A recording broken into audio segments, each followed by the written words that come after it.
By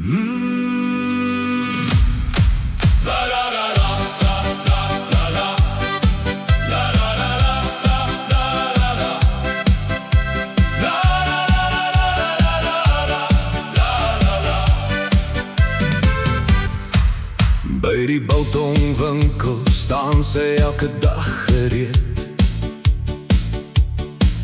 met 'n glimlach op haar gesig en vriendelikheid. Wat jy weet, van droewors tot biltong, alles net reg. Dis Tannie Helene wat altyd die beste weg wys. Maar as sy by die huis kom, begin die groot gedoente. Die oond word warm en die kombuis ruik na wonderwerke. O, Tannie Helene, ons ben so bekend, met haar lekker kos is elke mens se vriend. Koeke uit die oond, so sag en soet, en haar pasta slaai maak elke braai voltooi. Aardappelslaai, koolslaai, sommer nog 'n paar. Niemand maak het beter nie, dis sommer klaar. As daar honger maar is, weet ons waarheen, want kos maak is 'n kuns vir Tannie Helene.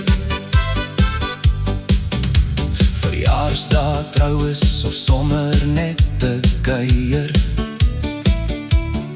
sy laat die tafels kreun met elke heerlike geur. Van melter tot koekies, van breadies tot vleis, haar hande maak van gewone kosse fees. Roep vir Helene, hoor jy oral sê, sy sal plan maak, al is het laat of vroeg.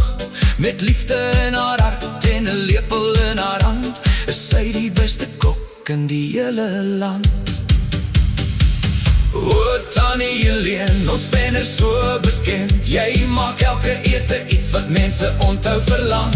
By die biltongwinkel werk jy elke dag getrou, maar in die kombuis is jy die koning en dis waar en nou. Koek en slaaië, dis jou grootste trots, elke happie laat die mense glimlach trots. Ons lig ons glase en sing het saam. Tannie Helene, jy gee vir lekker kos sy naam. As Helene kook,